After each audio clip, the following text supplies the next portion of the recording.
मंजू वर्मा, सह आचार्य, राजकीय कला महाविद्यालय, सीकर। आज का अपना टॉपिक है अशोक का धम्म व उसका शासन प्रबंध।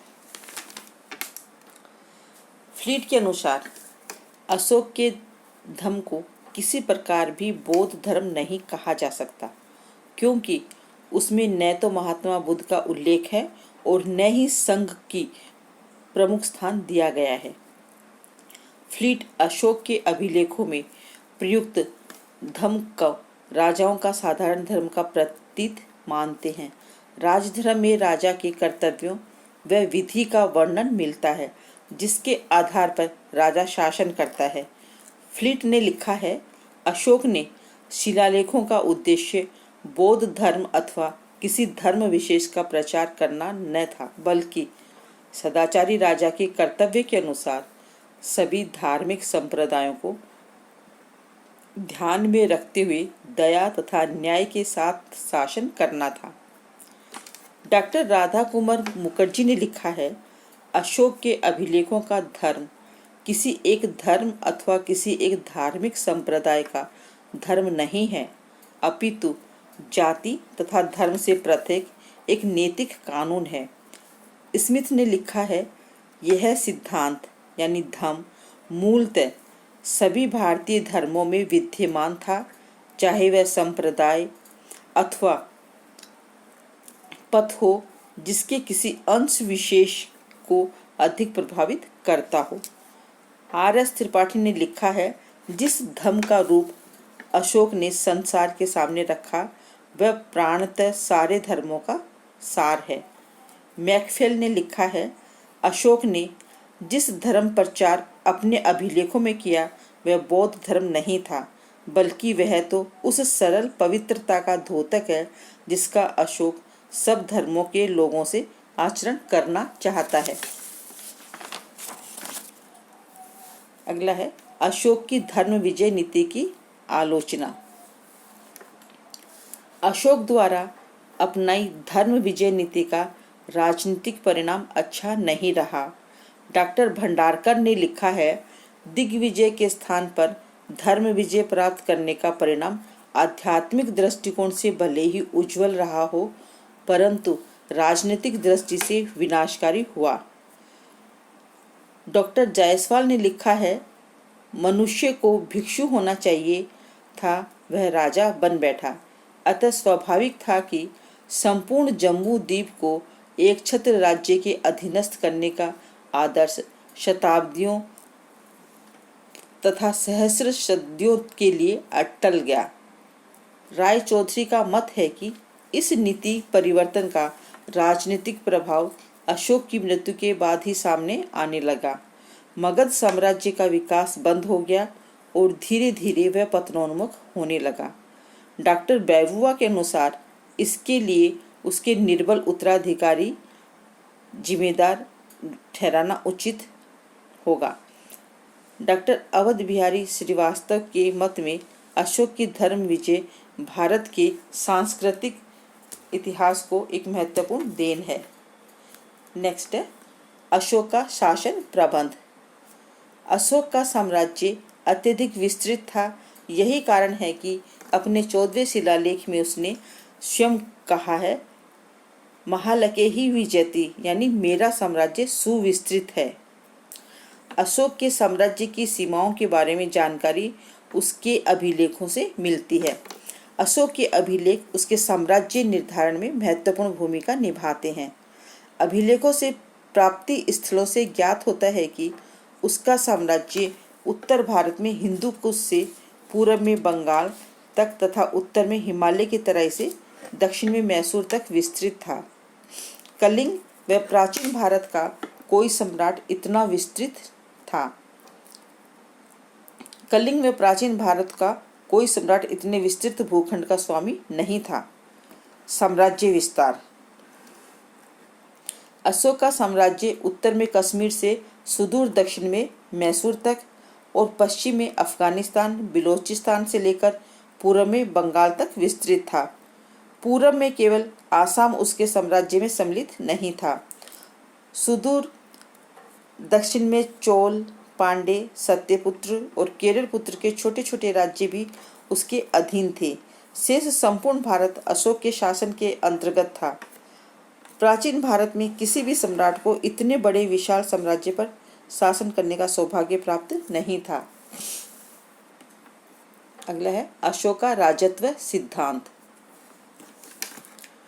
उसका राजत्व सिद्धांत वात्सल्य भावनाओं से ओतप्रोत था। यह प्रजा की पुत्रवत भावना को समझता था।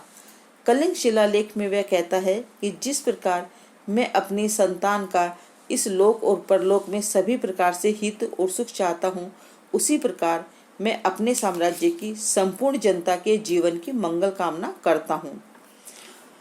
वह मानता था कि सर्वलोक हित से बढ़कर सम्राट का दूसरा कर्तव्य नहीं है, और वास्तव में अशोक ने अपने पूर्ववर्ती सम्राटों से प्राप्त सुसंगठित एवं सुव्यवस्थित शासन व्यवस्था में जनसाधारण के कल्याण की भावना का समावेश कर लोक कल्याण, पवित्रता और नैतिकता को अपने प्रशासन का आधार बनाया। अगला है केंद्रीय प्रशासन। राजतंत्रात्मक अशोक के शासन का स्वरूप था। वह निरंकुश एवं स्वेच्छाचारी न होकर जनहितैषी शासक था। सिद्धांत रूप में सम्राट सार्वभौम शक्ति संपन्न एवं शासन के सभी पक्षों का सर्वोच्च अधिकारी था, लेकिन कार्य में अशोक जनहित की प्रमुखता देखता था। नेक्स्ट है मंत्री परिषद।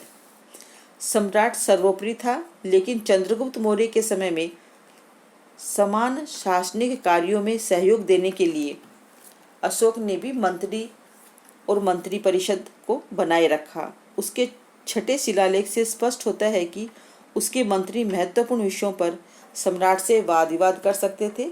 अशोक के समय में मंत्री परिषद का दृष्टिकोण भी सम्राट के विचार परिवर्तन और लोक परोपकारी नीति के कारण बदल गया। मंत्री परिषद भी सत्य, अहिंसा, सेवा आदि सिद्धांतों के आधार पर काम करती थी। नेक्स्ट प्रांतीय प्रशासन। शासन की सुविधा के लिए साम्राज्य 5 भागों अथवा प्रांतों में विभाजित था।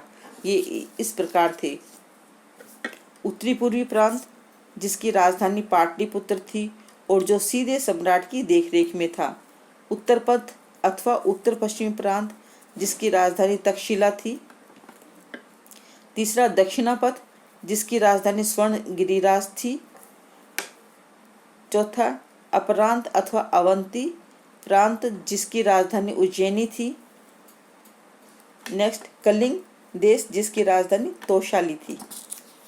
अशोक के 13वें शिलालेख से विदित होता है कि इन पांचों के अलावा अशोक के साम्राज्य में कुछ ऐसे प्रदेश भी थे जो सम्राट के अधीन तो थे, परंतु वहां की शासन व्यवस्था का भार स्थानीय शासकों को सौंप रखा था। नेक्स्ट प्रमुख अधिकारी। अशोक के अधिकांश प्रशासनिक अधिकारी कौटिल्य के अर्थशास्त्र में वर्णित पदाधिकारी थे। उनमें से प्रमुख निम्न है। पहला है अग्रमात्य, दूसरा महामात्र, तीसरा राजुक, चौथा युक्त, पांचवा प्रादेशिक। इनके अलावा अन्य बहुत से अधिकारियों का उल्लेख भी मिलता है। नेक्स्ट है अशोक के प्रशासकीय सुधार। अशोक के विचारों में इतनी मौलिकता थी कि वह प्रचलित शासन व्यवस्था में समय समय पर सुधार करता रहा। इन सुधारों में उसने न्याय प्रशासन की ओर विशेष ध्यान दिया। उसने अपने अधिकारियों को आदेश दिया कि वे ईर्ष्या, श्रम का भाव, निष्ठुरता, जल्दबाजी, आक्रमणीयता, आलस्य और निंद्रा आदि दोषों से बचें। नेक्स्ट धर्म विभाग की स्थापना। धर्म विभाग के अंतर्गत उसने धर्म महामात्रों को नियुक्त किया। उनका उद्देश्य बिना किसी भेदभाव के समस्त लोगों के नैतिक आचरण तथा आध्यात्मिक उन्नति की वृद्धि में सहयोग देना था। मूर्तिकला तथा अशोक के धम्म का उपदेश देना था। अकारण दंडित व्यक्तियों को रिहाई की व्यवस्था करना था। वृद्धजनों तथा उनके आश्रित बाल बच्चों के लिए आवश्यक ध्यान की व्यवस्था करना था। नेक्स्ट धर्म प्रचार व प्रजा की देखभाल। अशोक ने अपने अधिकारियों, विशेषकर युक्त, राजुक और प्रादेशिकों को हर 5वें वर्ष दौरा करने की आज्ञा दी, जिनका मुख्य उद्देश्य धर्म का प्रचार करना था व प्रजा की दशा का निरीक्षण करना था। नेक्स्ट, प्रजा से सीधा संपर्क। अशोक ने आदेश दे रखा था कि प्रजा किसी भी समय उससे मिल सकती है, चाहे वो किसी भी काम में व्यस्त हो। प्रजा की दशा जानने के लिए उसने प्रतिवेदकों की नियुक्ति की हुई थी। नेक्स्ट, पशु बलि निषेध। अशोक ने राजकीय यज्ञों एवं अनुष्ठानों को बंद करवा दिया जिसमें पशुओं की बलि दी जाती थी। नेक्स्ट, न्याय विभाग संबंधी विभाग। अशोक ने न्याय विभाग संबंधी सुधार भी किए। अशोक के प्रारंभिक काल में प्रत्येक प्रांत में न्याय का कार्य 3 पदाधिकारियों, राजुक, प्रादेशिक और नगर व्यवहारिकों के हाथों में था। इन तीनों अपने अपने ढंग से न्याय करते थे। न्याय क्षमता और दंड समान थे। नेक्स्ट, अशोक ने अपने समय समय प्रचलित दंड विधान की कठोरता को भी थोड़ा कम करने का प्रयास किया।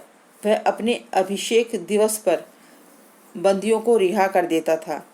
चौथे स्तंभ लेख से पता चलता है कि अपराधियों को मृत्युदंड देने के पूर्व 3 दिन का समय दिया जाता था ताकि वे अपने आगामी जीवन के लिए पूर्णतः तैयार हों।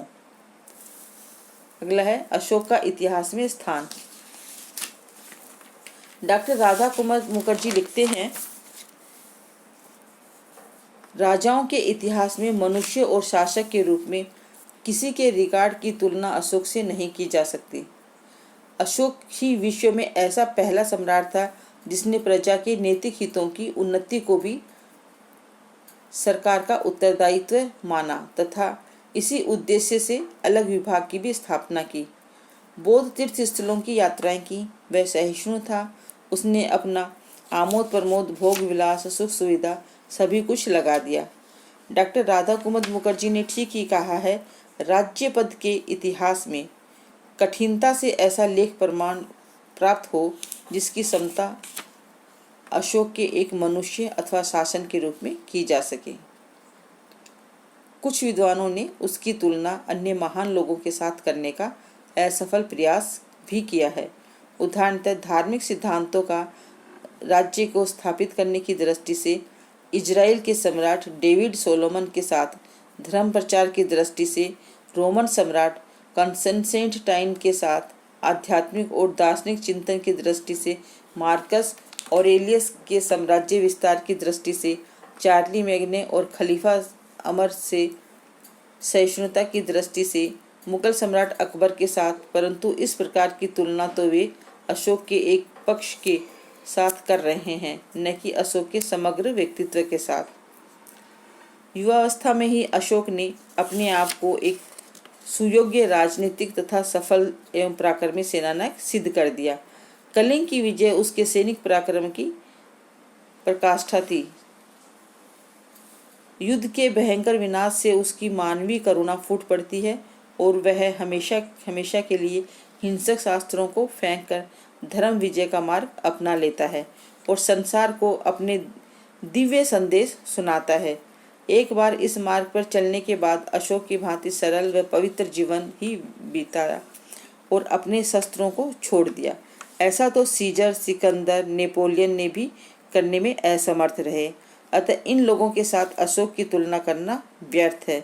डॉक्टर हेमचंद्र राय चौधरी ने अशोक की प्रशंसा करते हुए लिखा है, अशोक भारतीय इतिहास के सर्वाधिक रोचक व्यक्तियों में से एक है। वह चंद्रगुप्त के समान प्रबल, समुद्रगुप्त के समान प्रतिभा संपन्न व अकबर के समान निष्पक्ष था। अपने प्रयासों में वह अथक तथा उत्साह दृढ़ था। उसने अपनी संपूर्ण शक्ति प्रजा की आध्यात्मिक और भौतिक उन्नति के लिए लगा दी, जिससे प्रजा व अपने बच्चों को समझता था। नेक्स्ट, अशोक के उत्तराधिकारी। अशोक की 232 ईसा पूर्व में मृत्यु हो गई, परंतु उसके समान उसका कोई उत्तराधिकारी योग्य नहीं था। योग्य न होने के कारण शीघ्र ही मौर्य साम्राज्य का पतन हो गया। अधिकांश विद्वान कुणाल को ही अशोक का उत्तराधिकारी मानते हैं। जिसने 8 वर्षों तक शासन किया, वह अपनी विमाता की दृश्य रक्षिता द्वारा अंधा करवा दिया गया। उसके पश्चात दशरथ शासक बना। स्मिथ का विचार है कि कुणाल की मृत्यु के पश्चात मौर्य साम्राज्य का विघटन हो गया। पूर्वी भाग का शासक दशरथ बना तथा पश्चिम भाग का संप्रति। ऐसा मानना उचित नहीं है। दशरथ ने भी 8 वर्ष तक शासन किया।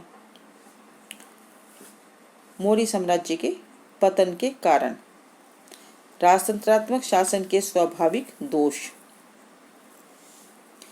राजतंत्र का अस्तित्व राजा की योग्यता पर निर्भर करता है। यदि राजा ही दुर्बल हो तो साम्राज्य का पतन होना स्वाभाविक है। अशोक के बाद उसका कोई भी उत्तराधिकारी योग्य नहीं था। दूसरा, केंद्रीय शासन की निर्बलता।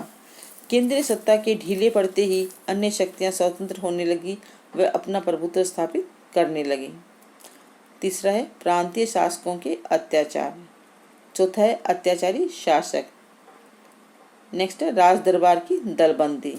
नेक्स्ट है करों की अधिकता। नेक्स्ट है राजकोष की रिक्तता।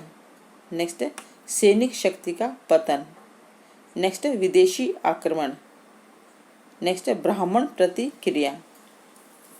ये चैप्टर यहीं समाप्त होता है।